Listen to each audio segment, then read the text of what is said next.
She seemed like just another woman enjoying a peaceful afternoon, until she pulled out her CIA badge. In an instant, their laughter died, replaced by sheer panic. They chuckled, carefree and confident, until she flashed her CIA badge. Their amusement vanished, replaced by pure terror. The midday sun bathed Lake Merritt Park in a golden glow. Families wandered the waterfront, children dashed after ducks, and joggers found their rhythm on the winding paths. Among them sat Maya, a woman in her mid-30s, perched on a weathered bench beneath the shade of an old oak.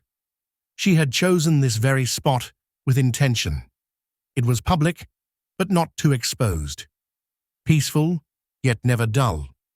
A well-worn paperback rested in her hands, its pages softened from countless reads.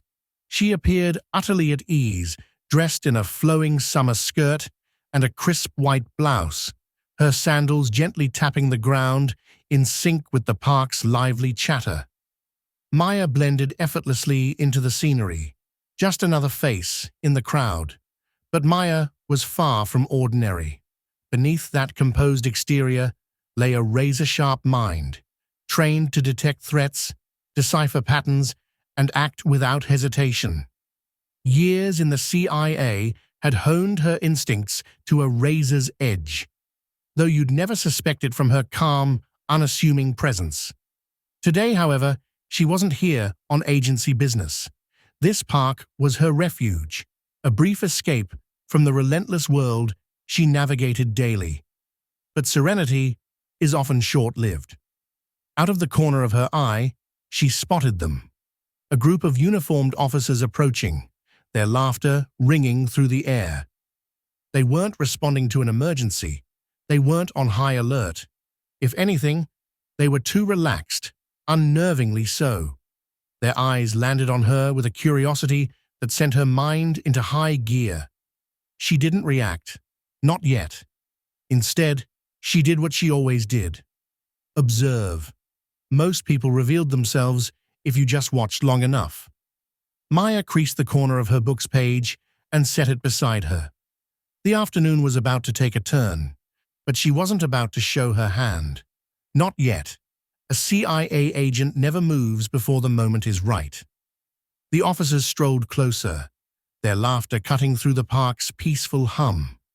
3 men in uniform, mid-conversation, their body language easy, casual, too casual. The tallest one, sharp-jawed with a name badge reading R. Grayson, tilted his head toward her, his gaze lingering a beat too long. Maya already knew where this was going. "Afternoon, ma'am," Grayson greeted, stopping in front of her. The words were polite, but the smirk pulling at his lips betrayed something else entirely. Maya looked up, her expression unreadable. "Afternoon, officers. Enjoying the weather?" Another officer adjusted his sunglasses, his gaze flicking downward, not so subtly, to her skirt. "Amateur." Maya didn't flinch. "It's nice," she replied simply, her tone revealing nothing. Inside, she was already analyzing their posture, their tone, the way their eyes moved. This wasn't about routine patrol. They were bored, amused, and she was their unfortunate target. "You don't see too many people reading paperbacks these days," Grayson noted, gesturing toward the book beside her. "What's the title?" Maya hesitated just long enough to make them wonder. "Just something I've read before," she said evenly. It wasn't a lie, but it was intentionally vague. She didn't owe them anything, and she wasn't about to offer details that could shift the power in their favor. "Mind if we take a look?" the third officer asked, stepping in slightly. He had a softer demeanor, but followed the lead of his companions. Grayson chuckled, mistaking her measured calm for submission. His confidence swelled with the perceived lack of resistance. Maya leaned back slightly, resting her hands in her lap, her voice smooth but firm. "It's just a book. Why would you need to see it?" The question threw them. Grayson's smirk faltered for just a second before he masked it. "Just making conversation," he said, though his tone carried an edge. "No harm in being friendly, right?" The air shifted. A few passers-by had taken notice. Maya remained poised, her breathing steady, her gaze unwavering. This was a test, not just of their intentions, but of her ability to navigate the moment without escalation. But she could feel it, the shift, the tension winding tighter.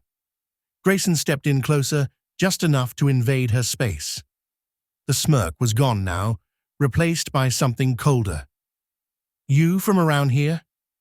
His tone had shifted, the question less casual, more probing. Maya didn't blink. "I don't see how that's relevant," she responded, her voice even, controlled, but firm enough to draw a few curious glances from nearby parkgoers. A glance passed between Grayson and the officer with the sunglasses, who let out a low chuckle. "Relax," Grayson said, voice dipping into something almost mocking. "We're just trying to be friendly." Friendly wasn't the word Maya would have used. Maya had been trained to catch the smallest shifts, the microaggressions hidden in tone, posture, and choice of words. This wasn't about politeness, it was about control, and Maya had no intention of losing. "Look," Grayson said, his gaze dropping again, "we're just curious. It's not every day we see someone like you. You carry yourself differently." The implication wasn't lost on her. Maya arched an eyebrow, letting the silence stretch between them. Silence made people uncomfortable, and discomfort exposed cracks in their confidence. The officer in sunglasses stepped closer, emboldened by Grayson's lead. His hand reached out just for a second, his fingers grazing the hem of her skirt. A casual, almost imperceptible motion. But Maya caught it. Her voice cut through the tension like a blade. "Excuse me?" She rose deliberately, slow and controlled, forcing the officers to take a step back. Maya wasn't particularly tall, but she knew how to command space. "Ma'am, no need to get defensive," the third officer said, raising his hands in mock surrender. "It was just a harmless gesture." "Harmless," Maya repeated, her tone now glacial. She stepped forward, posture unyielding. "Let me make something clear. Touching someone without their permission is never harmless." Grayson opened his mouth, but she didn't give him the chance. "What exactly are you trying to accomplish here?" she asked, her words slicing through their bravado. A pause. Barely perceptible, but there. The officers weren't smirking anymore. Uncertainty flickered between them, their misplaced confidence faltering. They had miscalculated. Badly. And they had no idea just how badly. The moment stretched in weighted silence. Maya moved with precision, reaching into her bag, fingers gliding over the familiar leather of her wallet. She flipped it open, pulling out her ID. The badge caught the sunlight, its gold lettering undeniable. CIA. Her voice was quiet, but razor-sharp. Special Agent Maya Daniels. The reaction was immediate. Grayson's smirk disappeared, his eyes locking onto the badge as if it might burn him. The officer in sunglasses took a step back without thinking. The third officer's mouth opened, but no words came out. The weight of authority settled over them. Maya let them feel it. Let them sit with the reality of what they had just done. "You thought you were harassing an easy target," she continued, her voice cold and deliberate. "You never stopped to consider that I might be someone who could hold you accountable." I didn't mean any disrespect," Grayson stammered, his arrogance crumbling. Maya's stare didn't waver. "Disrespect isn't about intent," she shot back. "It's about impact. And your behavior today, that has consequences." Around them, the park had changed. People who had been casually observing were now fully engaged, drawn in by the moment.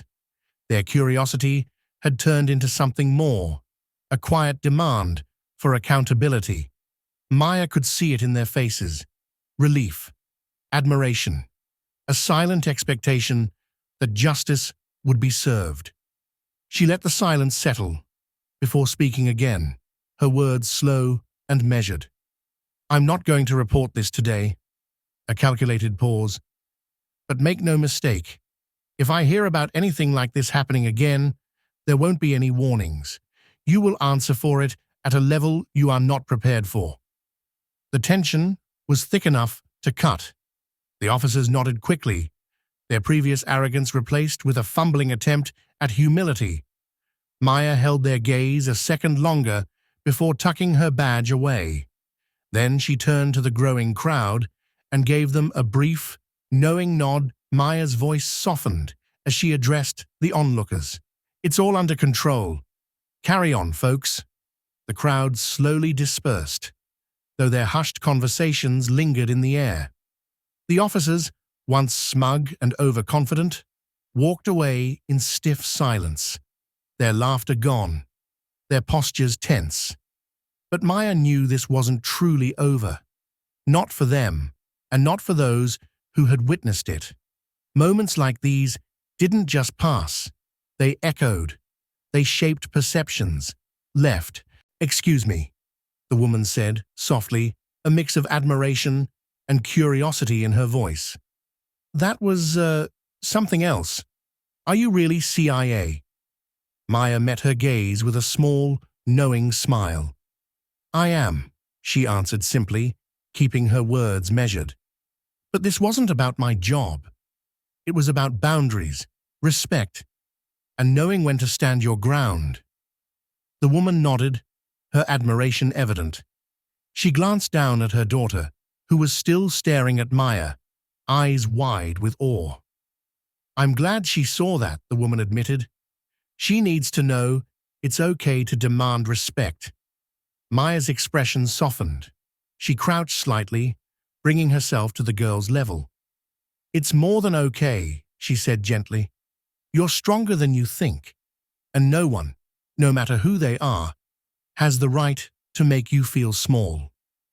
The girl nodded shyly, her grip on her mother's hand tightening. The woman mouthed a quiet thank you before leading her daughter away, disappearing into the ebb and flow of the park. Maya exhaled, turning back to her bench. Around her, life resumed. Joggers reclaimed their paths, children's laughter returned to the air, and the park settled back into its familiar rhythm. But something had shifted. The officers' actions had sent ripples through the community, and Maya's response had left a mark. Later that evening, as she walked home, she replayed the encounter in her mind.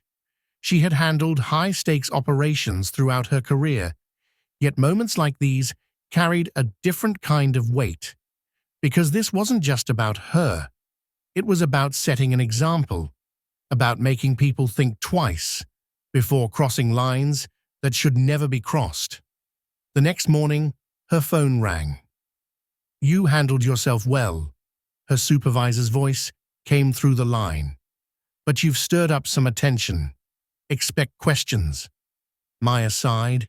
She wasn't surprised. Moments of truth like these always attracted both praise and scrutiny. But regret? That was never part of the equation.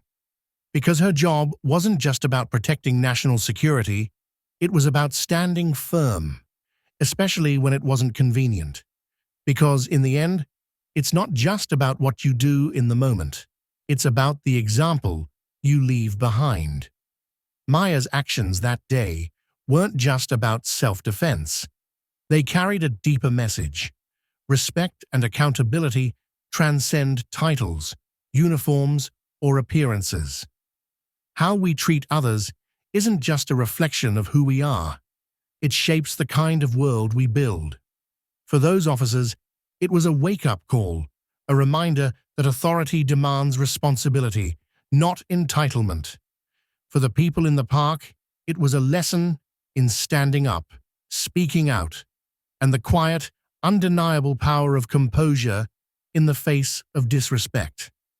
Maya knew she couldn't change everyone, but if her actions made even one person hesitate before making an assumption, before stepping over someone's boundaries, then it was worth it.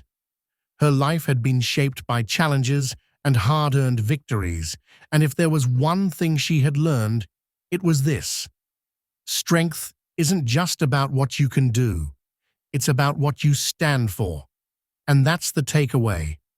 Respect is a two-way street. And assumptions, they can be costly. So the next time you look at someone, take a moment. Consider the story you don't know, the strength you don't see, the boundaries you might be stepping on. If this story resonated with you, don't forget to like, comment, and subscribe, because every story, no matter how small, has the power to challenge perspectives, spark conversations, and inspire change.